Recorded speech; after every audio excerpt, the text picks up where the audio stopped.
Assalamualaikum warahmatullahi wabarakatuh. Nama saya Nisrina Imtinan Herdiana dari kelas Ilmu Komunikasi 22C.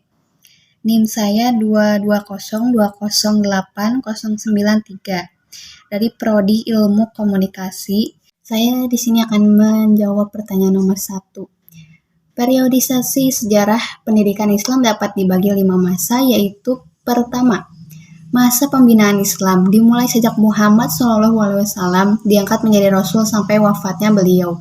Pada masa pembinaan ini melalui 2 periode, yaitu periode Mekah atau 13 tahun dan periode Madinah pada saat 10 tahun, mulai tahun 610 atau Masehi sampai 632 Masehi, atau juga pada 13 Hijriah. Kedua, masa pertumbuhan pendidikan Islam dimulai sejak wafatnya Rasulullah SAW hingga masa Bani Umayyah.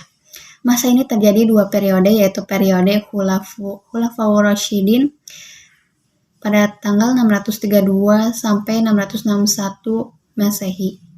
Pada periode Bani Umayyah sejak 661 sampai 750 Masehi.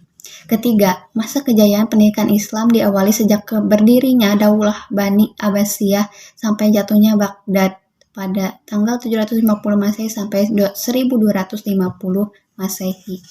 Selanjutnya, di sini saya akan menjawab nomor 2. Jawabannya, muncul dalam literatur filsafat barat mengenai sains menjadi pembahasan yang penting sejak masa Renaissance hingga postmodern. Setelah ilmu pengetahuan bersatu dengan teknologi pada pertengahan abad ke-19, sains menjadi kekuatan penting dan sentral dalam perubahan sosial dan budaya masyarakat. Pengaruhnya telah mewarnai seluruh masyarakat dunia dari timur hingga barat.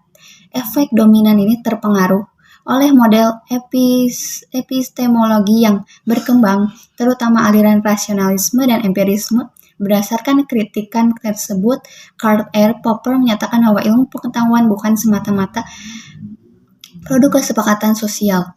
Ilmu pengetahuan berkembang secara evolusioner.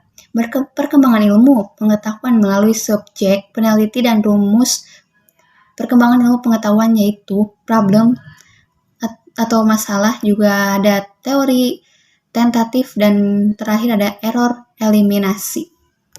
Jawaban nomor 3.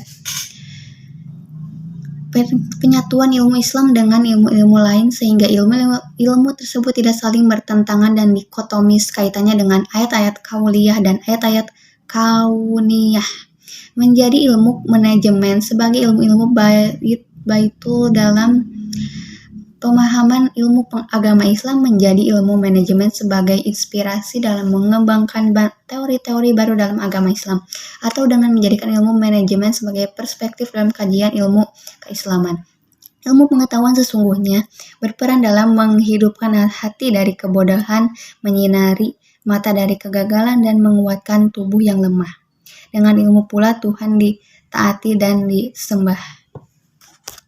Di sini saya akan menjawab pertanyaan dari nomor 4. Nomor 4 yaitu berkembangnya teknologi menjadi suatu hal yang wajar. Dalam technopreneurship ini, setiap perusahaan pasti berlomba-lomba untuk menciptakan inovasi teknologi yang memudahkan para penggunaannya efisien dan bermanfaat setiap harinya.